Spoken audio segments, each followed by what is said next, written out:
Chers amis d'Omerta, je me trouve aujourd'hui à Tchassiviar. Tchassiviar, c'est en ce moment le point le plus chaud du conflit russo-ukrainien. Nous préparons le prochain reportage que vous pourrez retrouver dès maintenant dans leur série d'Omerta, leur série numéro 2, Ukraine, la guerre sans fin. Dans ce numéro exceptionnel, vous allez pouvoir retrouver 3 ans de reportage d'Omerta sur l'intégralité des 1200 km de la ligne de front, de Kursk à Lugansk, à Donetsk, jusqu'à Kherson. Dans ce magazine aussi, vous allez retrouver les meilleures analyses, les meilleures prospectives de ce conflit, notamment avec la participation des experts du Centre français de recherche sur le renseignement. Pour nous soutenir et pour qu'on continue notre travail, pour qu'on poursuive notre travail sur le terrain, eh bien alors procurez-vous ce magazine dès à présent en prévente sur notre site internet www.omertamedia.fr. Merci et à très vite.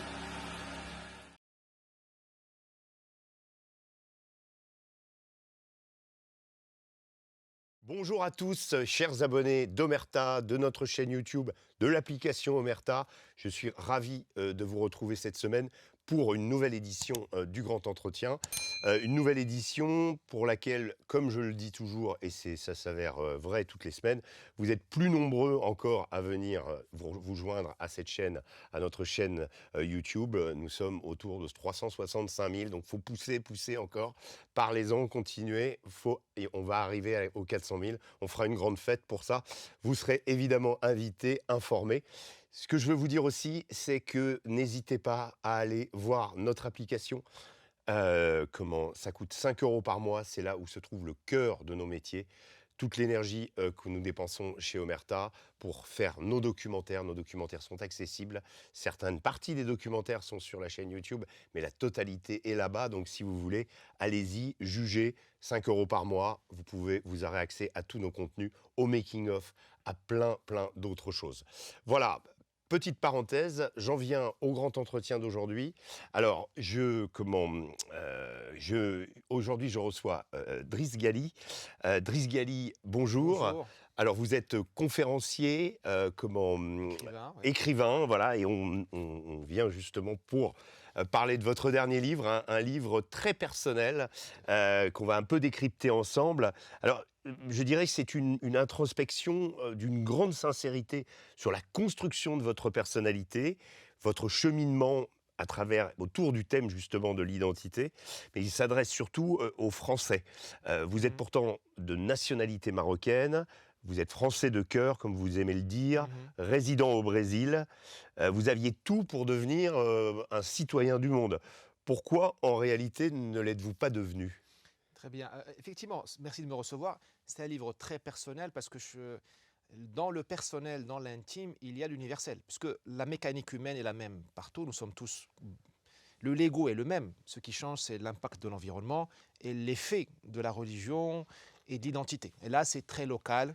Et là, effectivement, nous varions. Il y a les civilisations. Et j'ai fait ce plongeon moi-même pour essayer de me connecter au lecteur sur le thème de l'identité, qui est un thème ultra personnel. Il y a une dérive aujourd'hui du thème de l'identité. D'ailleurs, personne n'arrive à l'identifier, à la définir. Et surtout, tout le monde la renvoie vers Zemmour, Marine Le Pen, Mélenchon, vers les hautes sphères, alors que ce n'est pas une histoire de nuages dans le ciel, c'est ultra personnel, l'identité. Moi, je dis quelque part que c'est le pétrole de demain. Si on maîtrise son identité à titre personnel ou collectif, personne ne peut vous arrêter. C'est le pétrole de demain. Comme en France, nous n'avons pas de pétrole, nous avons intérêt à... Mais nous avons une identité. Nous avons une identité. Puisque votre livre s'adresse aux Français qui ne veulent pas disparaître. Il y a un génie français, une exception française. Il y a aussi des défauts français. Et l'originalité du livre, c'est de zoomer sur les deux. Le génie français et les défauts français. Tous les peuples ont des défauts, mais je dis il faut les accepter, les embrasser et les surveiller. Alors qu'on nous apprend à l'école, en famille et dans les médias qu'il n'existe pas, les refouler. On refoule tout, on est des bisounours et on se fait bouffer, alors que nous avons en nous des capacités de réaction, de défense. Citoyen du monde, ça n'existe pas. On est toujours de quelque part. C'est comme disait Maxime Le Forestier dans sa chanson « Être né quelque part », on ne choisit pas les trottoirs de Paris, de Manille ou d'Alger. Il a raison, parce que l'identité n'est pas démocratique. Ça s'impose à vous en grande partie. On peut jouer sur certaines choses, mais moi, je serai toujours marocain. C'est aussi quelque chose qu'on ne peut pas vous enlever. Exactement. Ça, c'est très Tout important. à fait. Quand on fait faillite, on perd sa femme ou son compagnon, il reste l'identité. Ouais. C'est pour ça que je vous dis, c'est un pétrole, c'est le trésor. Mm. Mais c'est un trésor et aussi un champ miné. Parce que l'identité peut vous saboter. Moi, j'ai passé 40 ans de ma vie à me saboter moi-même. C'est ce que vous racontez. C'est d'ailleurs très, très personnel, hein. J'encourage beaucoup les lecteurs à lire ce livre parce que vous êtes à nu, À nu, plein, ouais. plein de fois. Vous n'êtes pas d'ailleurs très indulgent avec vous-même, ce qui est assez rare.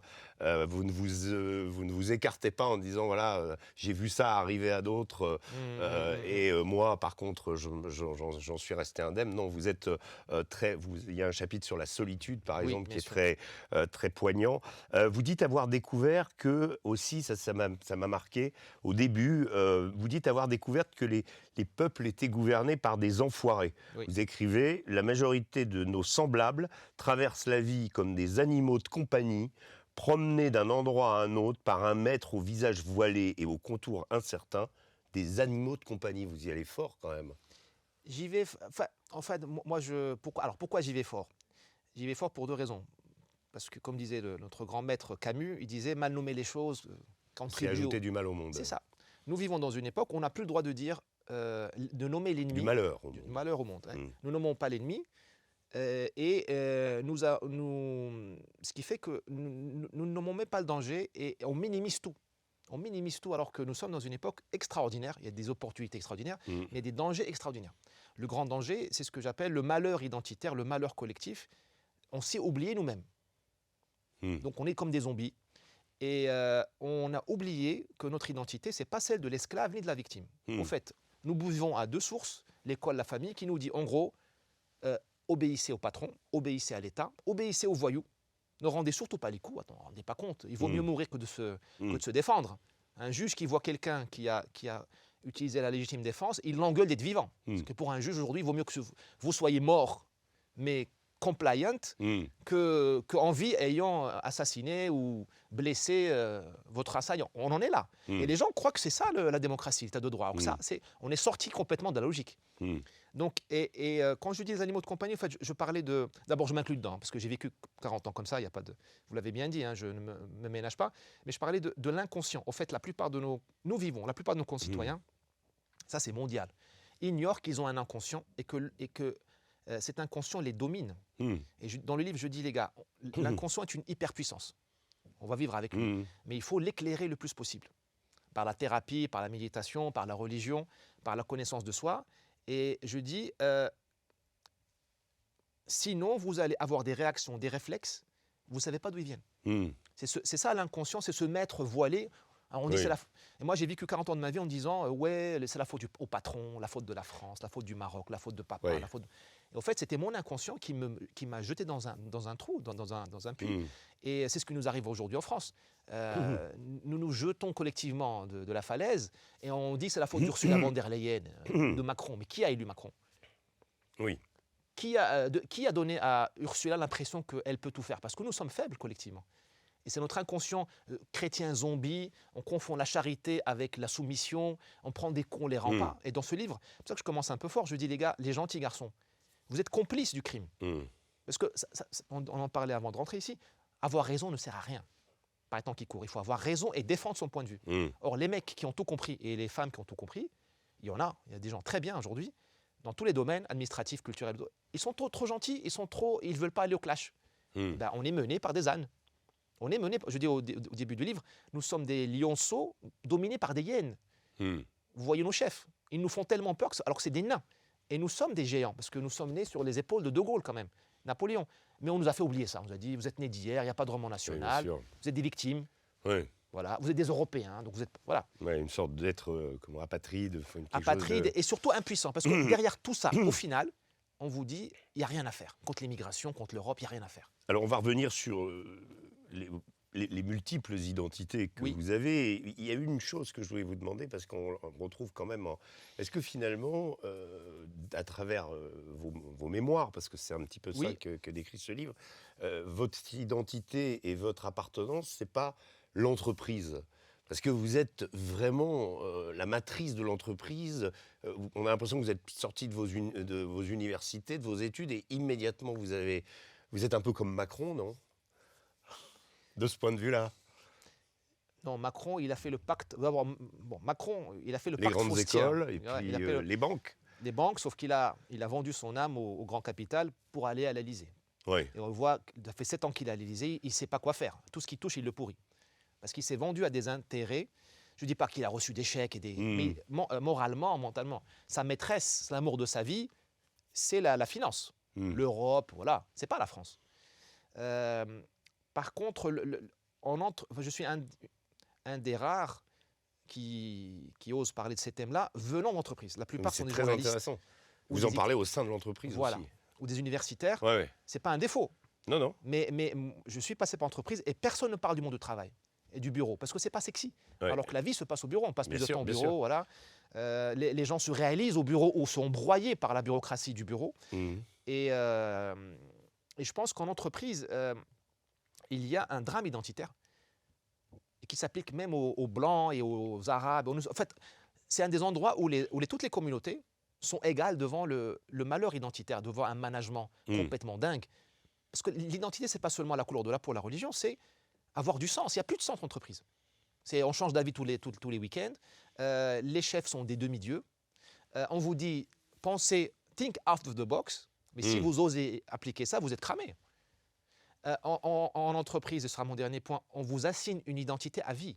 On vous dit, toi, on décrète que tu es bon ou tu es mauvais. Toute ta vie, tu traînes ça. On détruit les gens, ou on les met sur un pédestal. Et donc, la révolte à laquelle j'appelle, la révolte morale à laquelle j'appelle de mes voeux, dans l'entreprise, c'est résister. Parce qu'entreprise a besoin que vous développez une identité soit de victime, soit d'esclave, docile. Ouais. La compliance. La compliance veut tout dire, c'est la soumission.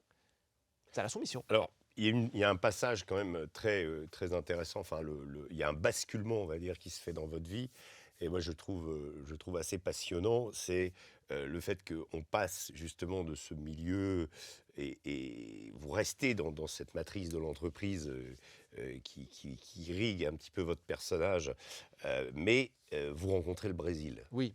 Et là, d'abord, qu'est-ce qui vous a poussé là-bas? Pourquoi le Brésil? Vous dites, c'est le peuple le plus accueillant du monde, mais c'est aussi le pays du plus grand métissage dont vous n'êtes pas un partisan farouche. Qu'est-ce qui s'est fait qui a fait que vous... En fait, on a l'impression que ça a réveillé, on va dire, votre vraie personne, C'est un mystère à ce jour pour moi. Je ne peux que le commenter de loin parce que c'est l'inconscient qui a connecté avec le Brésil, directement. Alors, dans le livre, je dis que j'ai connecté pour 2 raisons. Les nanas, parce que le Brésil, c'est une autre planète. Surtout Rio. Enfin, au sud du Rio Grande, vous êtes dans une autre dimension. C'est difficile de travailler à Rio. Difficile de travailler. C'est des copains qui m'ont dit ça. Mais... Difficile de se concentrer. C'est le pays où l'amour est le plus mis à mal, hein, le plus mis à l'épreuve. Là, vraiment, la fidélité est un sacerdoce. Et l'eau, la verdure, moi je viens de l'Afrique du Nord. Il pleut chez nous de temps en temps. Il pleut jamais assez. Au Maroc, à partir du mois d'avril, tout est sec. Et au Brésil, il y a 10 000 tonnes de verre. Donc pour l'arabe que je suis, l'identité. Moi, ça me bouffe. Je suis presque aux portes du paradis. Il y a des nanas, il y a de l'alcool et il pleut. Mais pour revenir... Moi, je ne suis pas contre le métissage. Je dis juste, il faut avoir les yeux ouverts. Si vous vous métissez, il n'y a pas de chemin de retour en arrière. Je dis juste ça. Et je dis que le métissage, ça je ne le disais pas dans le livre, mais je le pense, il y a l'aspect, le métissage, il faut métisser des cultures, il faut créer la puissance. Si on se métisse, si on se mélange, il faut que le produit soit plus puissant que chacun. Que le produit d'origine. Vous voulez le métissage qui marche, à mon avis, le mieux, c'est à Miami. C'est un métissage, mais c'est une ville merveilleuse où on a métissé l'élément cubain, résilient, rustique, adapté, acclimaté, hein, parce qu'ils ont le sang noir, indien, des blancs, des galiciens, tout ça, et l'élément protestant WASP qui amène la bonne gouvernance. La ville est tenue, les trottoirs sont propres, c'est sûr, mais la vie est cubaine. Ce métissage-là, je dis banco. Mais, il y a des golfs et il y a Donald Trump. Donald Trump, bien sûr. Sa vraie capitale, elle est là-bas, hein. C'est Mar-a-Lago. Hein. C'est vrai, mais je ne sais pas s'il a compris, je pense qu'il a compris, c'est que la civilisation espagnole est en train de se venger. Parce que c'était l'Espagne, la Floride. La Florida. Bien sûr, vous avez raison. Le Nouveau-Mexique, le Texas, la Californie. Tout à fait. Ça a été recolonisé en 40 ans par les Mexicains, qui sont des descendants de l'Espagne. Ouais. Et ils imposent ils ont déjà dépassé les Noirs démographiquement, Mhm. économiquement. Et vous avez Marco Rubio, qui est le visage des États-Unis aux Tout à fait. affaires étrangères. Vous avez Ted Cruz, vous avez, j'en oublie maintenant. Je ne sais pas si les Américains ont compris la révolution qui est en train d'avoir lieu. Et ce métissage-là, moi, il m'intéresse. Mais je pense que la France n'est pas le pays forcément du métissage. Il faut quand même qu'il y ait une matrice, parce que ce n'est pas un discours racialiste que je dis là. C'est le génie français, il réside dans le peuple de souche. Mm. Et ce peuple de souche, il veut bien assimiler. Mais il n'assimile pas aussi rapidement que les Américains. Les Américains, ils vous assimilent Non, en parce que ça fait pas jours. partie de... Voilà. Voilà. Et c'est vrai qu'en termes d'immigration, si on met... même en admettant que l'immigration depuis les années 30, des Polonais, des Italiens, même des Espagnols, ait pu se faire, on était quand même dans la même civilisation, on va dire, chrétienne, et que l'arrivée des personnes d'Afrique du Nord pose plus de problèmes aujourd'hui, précisément parce que la France n'est pas un pays d'intégration, c'est un pays qui, globalement, a eu la même souche de population Tout à fait. pendant 4 ou 5 siècles. Exactement. Voilà. Et Et on n'est pas les États-Unis d'Amérique. Ni le Brésil. Quand vous avez dit, Tout à fait. quand vous avez évoqué Donald Trump tout à l'heure, ça fait partie. Il y a une admission de l'apport de l'étranger. Oui. Marco Rubio est très intéressant. En effet, vous avez raison. Mais il y a aussi Tulsi Gabbard qui elle Oui, Hawaï. vient d'Hawaï, Bien sûr. qui est d'origine indienne. Enfin, il y a Cache voilà. Patel. Exactement. Et ça, à partir du moment où le type est passé, on va dire, dans la machine américaine C'est ça. qu'il a créée, être Tout américain, à fait. il peut être de n'importe quelle couleur, ça dérange personne. Tout à fait. Nous, c'est beaucoup plus problématique. Ouais, je dis souvent, les Américains, c'est un micro-ondes. Mm. On fait rapidement les plats. Hein. Ouais, ouais. Brésil, micro-ondes. Ouais. La France, on est au feu de bois. Ouais, ouais. Alors, c'est pas un défaut, c'est juste nous-mêmes. Mm. Donc on ne peut pas admettre une migration qui est trop exotique. Mm. Et dans le livre, je dis, j'en suis arrivé à ça, ceux qui vont s'assimiler sont déjà... Enfin, ils s'assimileront sans avoir besoin de l'État. Hein. Ouais, bien Ils sûr. s'assimileront tout seuls. Ouais.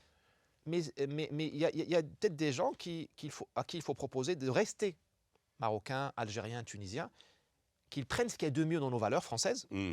la rigueur, le cartésianisme, la raison, penser contre soi, c'est ça la France. Mm. Penser contre soi, l'introspection. Rousseau, qu'a fait Rousseau? Les confessions. Mm. Ah, c'est je me maltraite un peu, mais je m'améliore. Bien sûr, dans ce- pour le mieux. Voilà. Et je préfère avoir affaire à des grands Marocains, des grands Algériens en France, qui respectent le vivre ensemble français, qu'avec comme disait un recteur d'académie à Alger dans les années 30, Mm. qu'à des Français de contrefaçon. Parce qu'on ne crée pas des gens heureux. Le but, c'est de créer des gens heureux, Mm. bien dans leur peau et puissants.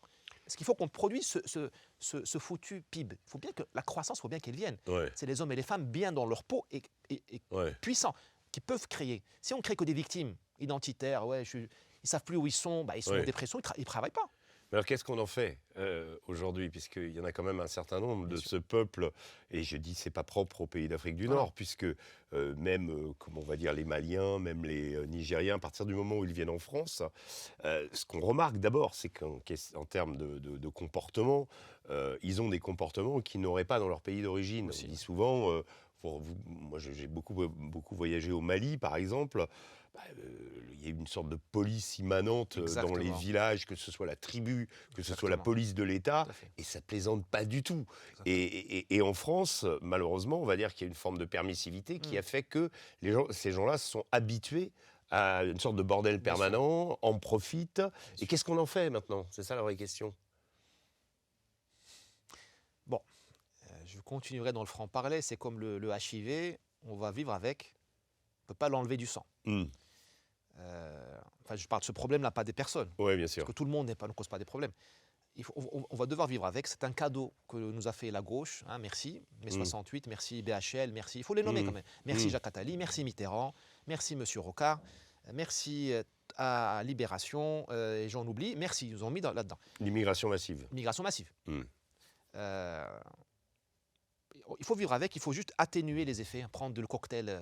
Qu'est-ce que c'est qu'atténuer les effets? C'est réarmer l'identité française. C'est qu'on le rappelle qu'on est les maîtres du pays. Les maîtres du pays. Il faut vouloir l'hégémonie. Je suis maître chez moi. Parce que ce sont des cultures qui respectent le rapport de force. Ce ne sont pas des sauvages. C'est juste une autre civilisation. Parce que les peuples du désert du Sahel, ils ont vécu en guerre civile ou externe tout le temps. Donc ils ont des hommes plus durs que les nôtres.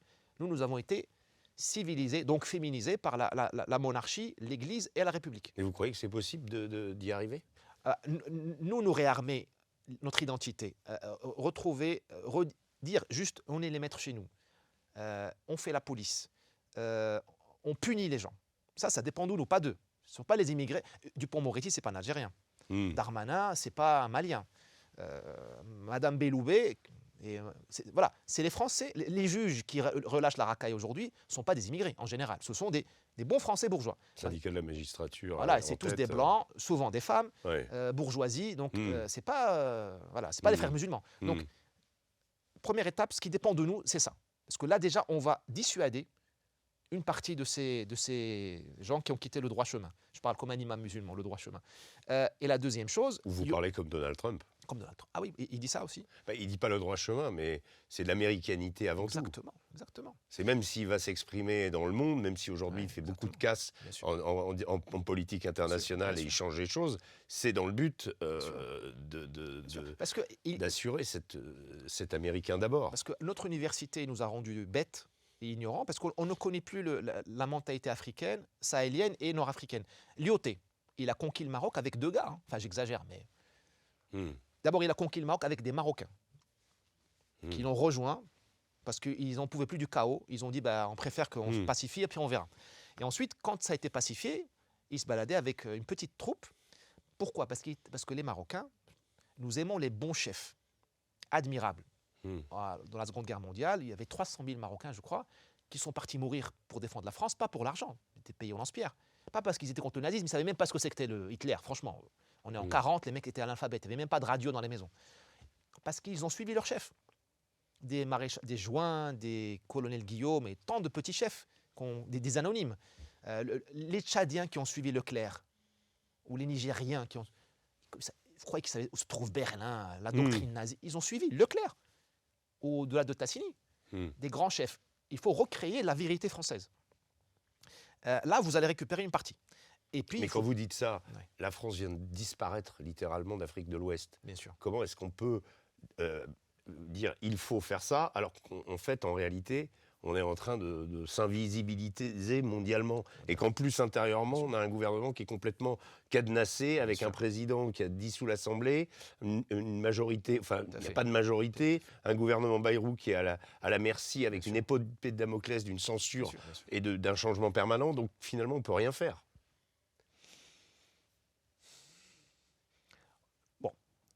On aura évidemment on n'énonce plus dans l'universel, en fait. Au fait, le problème, c'est que la France... je voulais vous parler de votre identité, votre rapport à l'identité française. Mais répondez déjà à ça. Comment on peut faire? En fait, la France est un projecteur ultra puissant, mais il est juste voilé par une bande d'enfoirés. Je pense qu'il faut les appeler enfoirés. Et moi, très sincèrement, je me fiche de l'avis de Libération du Monde, qui me disent oui, enfin, propos fleuris, je m'en fous. Moi, il y a un pays, il y a un cœur battant, et il y a des enfoirés qui, tous les jours, lui font un massage cardiaque pour le tuer. C'est ça ce qui se passe en France. Quand on est gouverné par des enfoirés, c'est une humiliation, et ils ont castré la France. Sortir d'Afrique, c'est une honte. Parce qu'il n'y a pas plus pro-français que les Africains subsahariens. Ils adorent la France. Mais ils ne peuvent pas voir... Bon, ils peuvent voir Macron en peinture et tout ça. La solution... Je pense qu'il y aura un événement historique qui va... nous secouer et on va vite refaire le reset du software. Et la deuxième chose, dans le livre, je dis, les gars, il y a une guerre intérieure contre les enfoirés. C'est-à-dire que nous sommes colonisés de haut en bas et au milieu par des profils de médiocres ambitieux qui nous ont enlevés de l'Afrique. Les Africains, pourquoi ils nous ont sortis? Parce que nous ne sommes plus admirables. On ne les a pas sauvés contre Al-Qaïda, Daesh. C'est ça le grand reproche. Parce que Macron, tout ça, c'est des broutilles. On n'est plus efficace. Pourtant, on est venu les secourir quand ils étaient menacés. Enfin, on a fait l'opération Serval, l'opération Barkhane. Vous me direz, on a fait la guerre en Libye avant qui a tout cassé. Oui, bien sûr. Mais bien sûr. Enfin, beaucoup de choses. Bien sûr, mais on n'a pas réussi à faire... Je ne veux pas donner des leçons, mais on n'a pas extirpé. On n'a pas réussi. On n'a pas réussi à extirper Daesh, Al-Qaïda. Et ils nous en veulent à cause de ça, parce qu'on n'a pas réussi à les protéger. Les Africains, c'est une gérontocratie. Nos vieux, à nous, n'ont pas réussi. Donc, comme ils ont très peur, ils sont dans l'hystérie, ils nous ont sortis. Ils nous ont dit les Russes, Wagner. Non, c'est nous qui avons ce rapport-là. Bien sûr. Moi, je pense que c'est très important. Parce que quand parce qu'ils n'ont pas affaire à des Américains, ils ont affaire à des mecs qui violent leurs femmes, enlèvent leurs enfants. Boko Haram. Ils enlèvent les gosses à l'école, ils ne rentrent jamais. Hein. Ah oui. Je vais prendre un peu d'audace. C'est un cas Louise, mais multiplié par 400. Boko Haram, ils viennent, ils prennent les nanas chrétiennes, ils ne rentrent plus. Ils tuent, ils violent, ils décapitent, ils filment. Je crois que le nom du groupe veut dire le livre est haram. Je crois, ouais. Ça veut dire qu'en fait, il ne faut pas être...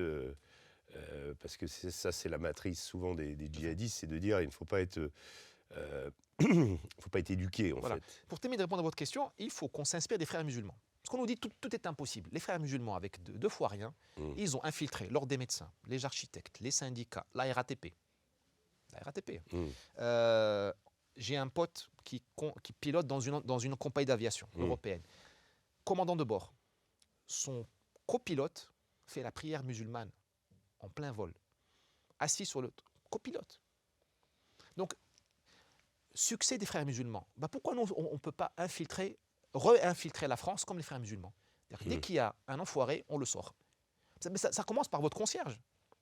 Ça commence par votre chef. Ça commence par promouvoir les vrais talents. Nous sommes tous responsables. Moi, je vis dans un immeuble où 2 syndics de suite sont des enfoirés. Ils ont planté l'immeuble. La faute à qui? À moi. Parce que moi, je ne veux pas devenir syndic, parce que je ne veux pas qu'on m'appelle le dimanche. Parce que mon dimanche est sacré. Voilà. Donc j'ai perdu. L'immeuble est en train de... Voilà, on a des travaux à faire, des trucs comme ça. Donc c'est ça la solution. Inspirons-nous des mouvements comme ça, les frères musulmans. S'ils sont capables d'infiltrer la France, nous, on peut, nous qui sommes du pays, réinfiltrer notre pays. Alors, je vais revenir à Donald Trump, mais même au-delà, il est quand même en train de se passer en Europe et un peu partout dans le monde, quand on y réfléchit. D'abord, le retour d'une forme d'autoritarisme qui conteste la social-démocratie et la démocratie tout simplement parfois. C'est-à-dire des pays avec à leur tête des hommes autoritaires dans une formule démocratique ou dans une formule dictatoriale qui est en train de devenir la norme. En tout cas, l'ordre du monde est dirigé par eux. Xi Jinping, Vladimir Poutine, Donald Trump, Benjamin Netanyahou, Recep Tayyip Erdogan, Modi, Khamenei, enfin, on est vraiment dans tout est fait, tout est incarné par un homme qui incarne son peuple, globalement. Donc, face à ça, c'est vrai que notre modèle qu'on croyait l'avenir, qui était le modèle de l'Union européenne, de la social-démocratie, d'une forme on va dire, de marché planétaire où tout le monde verrait. On a quand même, n'oublions pas, la chute de l'Union soviétique, écrit des livres qui s'appelaient La fin de l'histoire, où on pensait que notre modèle allait s'imposer. En réalité, ce qu'on rencontre, on a un retour de l'histoire, de l'histoire avec les guerres. Et donc, face à ça, ce qu'on remarque, c'est que les gens reviennent sur le principe de souveraineté. C'est valable pour les États-Unis. Trop de guerres à l'étranger, il faut s'occuper des Américains d'abord. Sur les questions migratoires, Viktor Orban en Hongrie. Moi, je ne veux pas me métisser, je ne veux pas que mon peuple... Donc, je fais des barrières autour. Fico en Slovaquie. Giorgia Meloni en Italie. La social-démocratie danoise aussi, les Polonais qui disent, moi je suis allé en Pologne il n'y a pas longtemps, les gens disent on ne veut pas vous ressembler à Paris, parce que quand on arrive à Paris, on n'a plus l'impression d'être en France. Donc nous on veut garder notre identité. En France aussi. Donc en fait finalement il y a quand même un mouvement qui est en train de se créer par rapport à ce que vous dites, le fait de revenir à des concepts et à une identité française. Ces fameux Français qui ne veulent pas disparaître, ils sont là aussi. Donc finalement c'est un peu, on pensait être... Bon, on a eu des mouvements, on a eu Le Pen, on a eu... en fait, finalement, c'est peut-être le reste du monde qui est en train de nous dire... et l'AfD en Allemagne. Bien sûr, bien sûr. Tant mieux, tant mieux. Moi, j'essaie juste de penser l'identité plus amplement que l'identité identitaire, qui est la couleur de la peau et la religion, l'origine. L'identité, il faut la rendre... C'est d'autres choses encore. C'est la niaque. Parce que Trump, il est blanc et il est chrétien, mais il a la niaque. Musk. C'est en nous cette niaque. Et la France est un pays de la grandeur. La France, c'est soit un pays de la grandeur ou rien. Et donc, il faut retrouver ça. Parce que sinon, on a aussi un peuple immigré en France. Qu'est-ce qu'on fait avec? Moi, je propose une identité positive, une identité ample. Je pense qu'il faut leur proposer un projet, parce que là, on va se taper dessus. Il y a deux peuples en France. Il y a un peuple de souche, où il y a des assimilés, bien sûr. Vous avez un peuple immigré. Comme l'avait dit Gérard Collomb au moment de son départ du ministère de l'Intérieur, face à face. Qu'est-ce qu'on fait? Et je pense que s'il y a un service à rendre aujourd'hui à la France, c'est créer cette identité positive, ample, de projet international. Moi, je reviens toujours à mes origines, marocaine, arabe, musulmane, paysanne, parce qu'il y a un Maroc de... Bédouin. Non, nous c'est pire que le bédouin, parce que le bédouin était très puissant. Pire. Moi, je viens d'un patelin qui était constamment menacé par les bédouins. Donc, on a une mentalité d'assiégé. Vous venez d'où, du Rif? Non. Pour nous, le Rif, c'est l'Amazonie, il ne faut pas y aller. D'accord. Parce qu'ils sont juste en face, à 30-40 km, et ils nous rasillent. D'accord. Donc, on a gardé ce souvenir-là, on a gardé cette peur. Donc, nous, on est de la région de Fès. D'accord. Et les bourgeois de Fès nous prennent pour des ploucs. Parce que nous sommes des paysans. Je reviens toujours à mon grand-père. Mon grand-père, il a répondu à l'appel de Gaulle non, même pas de Gaulle, c'était la 3e République. Il a fait les Ardennes lors de la Blitzkrieg. Il était musulman, il ne parlait pas le français, il n'était pas progressiste, mais il avait la niaque de casser la gueule à quelqu'un. Et on lui a dit, c'est l'allemand. Si mon grand-père a marché là-dedans, il a donné 4 ans de sa vie pendant la Seconde Guerre mondiale, et il ne s'est jamais plaint. Je me dis, pour ces jeunes de banlieue, là, on est en train de les gâcher avec le narcotrafic. Il faut qu'on leur propose un projet impérialiste français. Peut-être pas les Allemands, mais il faut qu'on trouve un truc où on dit, voilà, les gars, au lieu de vous détester du quartier la cité A à la cité B avec les coups de couteau et la connerie là, on va aller à la conquête de l'Afrique, ou de la Chine, ou du Pacifique, ou de l'océan Indien. On a un projet naval français. Et il faut leur donner un objectif un peu agressif, parce que l'être humain est méchant aussi, pour qu'ils détournent le regard de leurs voisins. C'est ça le truc. C'est ma proposition. Ce que j'appelle l'identité positive, de combat. Parce que sinon, on va rester à dire, oui, tu n'es pas blanc, tu n'es pas chrétien. Et on va où après ça? Et c'est ça l'enjeu aujourd'hui. Sinon, parce que les Américains, ils peuvent faire du Trumpisme et s'en arrêter là, parce que les ghettos sont séparés de la ville par des highways. Ils sont tous armés. Nous, on est les uns sur les autres, on n'est pas armés. On ne peut pas se permettre la guerre civile. Bien sûr.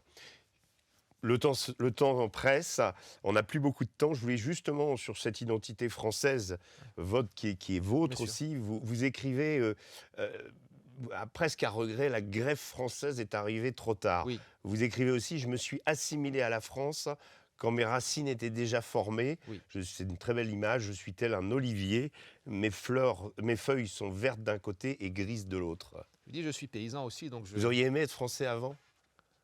Ou être né français? Non, je dis juste qu'il y a des choses qui ne sont pas démocratiques, qui ne sont pas négociables. Je ne peux pas m'assimiler à 1000%. Je ne peux pas. Mais est-ce que vous auriez aimé? Est-ce que c'est la France, finalement, votre premier choix par rapport au Maroc, par rapport à... Et même, on regarde ce qu'a fait votre grand-père. Ouais. Moi, la réponse très sincère, je suis pour la première fois de ma vie bien dans ma peau. Donc avant, vous ne saviez pas où vous étiez, là, vous le savez. J'étais largué. J'ai vécu toute ma vie à côté de ma plaque. Je voyais les gens passer sur l'autoroute. Moi, j'étais sur le chemin escarpé à côté. Et je ne comprenais pas mon malheur. Donc, moi, je veux rester comme je suis. Je n'en tire aucune fierté. Moi, j'ai enfin trouvé mon cap. Je ne suis fier de rien. J'aimerais être fier dans quelques années de mes livres, de mon impact dans le monde. Je ne suis ni fier d'être marocain, ni français, tout ça. Si le Maroc fait la guerre à la France, je me suicide. Parce que c'est ma mère et mon père qui seraient en train de divorcer. Donc, quand le Maroc s'est engueulé avec la France et qu'on a failli... J'étais très mal. Très mal. Et d'ailleurs, j'en ai beaucoup voulu aux franco-marocains.